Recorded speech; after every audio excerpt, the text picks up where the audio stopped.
Birdman of Alcatraz. A strange name for a motion picture? Perhaps. But it's the story of one of the strangest men who ever lived.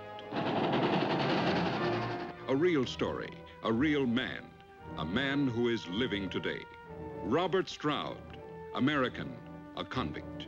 Yet, in his achievement, in his fierce independence, he reflects the ideals of the country whose laws he shattered. You know, I think I've got you figured out, Shoemaker.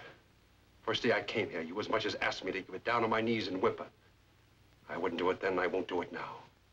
I won't lick your hand, and that's what eats you, ain't it, Keeper? Well, you keep this in mind.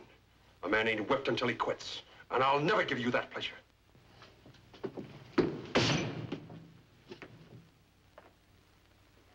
get out of here.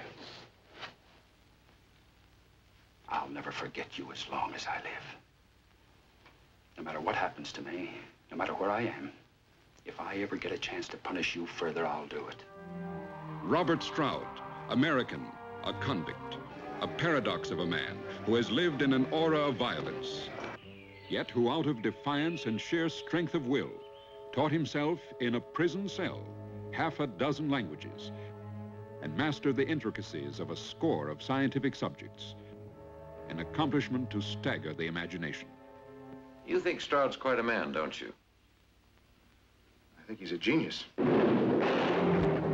Robert Stroud, American, genius, a convict. Estelle, you can save my neck. How? Bob, you know I'd do anything. Now listen, how would you like to marry me?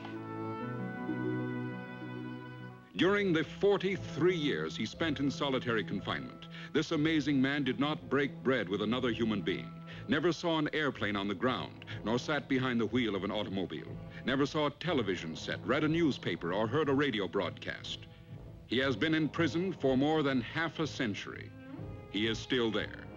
But they have not been able to break this man. They have yet to bring him to his knees or black out the fantastic brain that worked a miracle. Robert Stroud, American, a convict, a man who to this day is unbeaten, unbowed, unconquered. They call him the Birdman, and he is the most defiant man alive.